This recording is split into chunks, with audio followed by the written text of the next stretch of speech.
রাহুল গান্ধীর রাজনৈতিক জীবনী। রাহুল গান্ধীর জন্ম হয় 1970 সালের 19শে জুন। দিল্লিতে জন্মগ্রহণ করেন রাহুল গান্ধী। প্রথমে দুটি স্কুলে পড়াশোনা করেন, তারপরে দিল্লির স্টেফেন কলেজে পড়াশোনা করে বিদেশে পাড়ি দেন পড়াশোনার জন্য রাহুল গান্ধী। আমেরিকায় পড়াশোনা করার পরে 1995 সালে পড়াশোনা শেষ করেন রাহুল গান্ধী।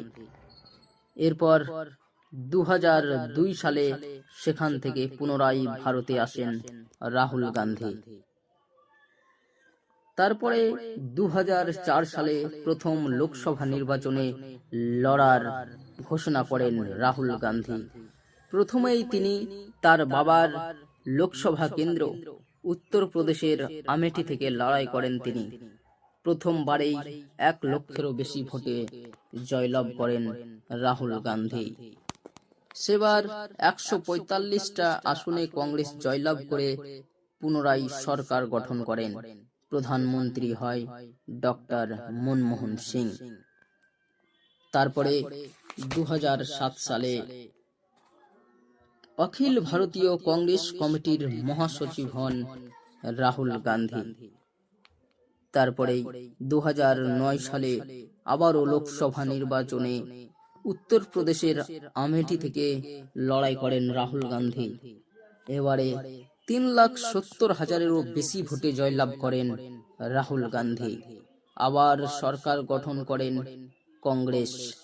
206টি সিটে জিতে প্রধানমন্ত্রী হয় ডক্টর মনমোহন সিং।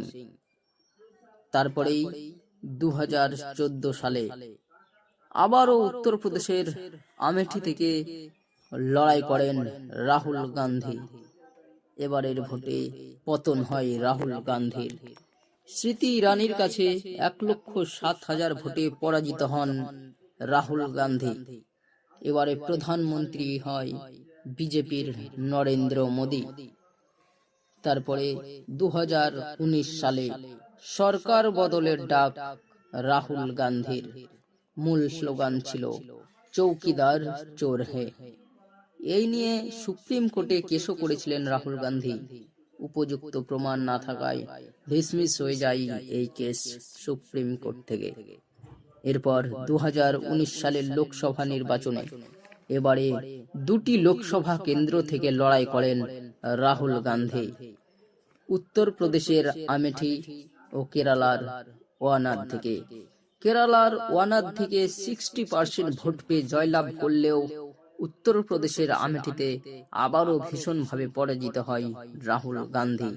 আবারও সেই স্মৃতি ইরানির কাছে 55,120 ভোটে পরাজিত হন রাহুল গান্ধী।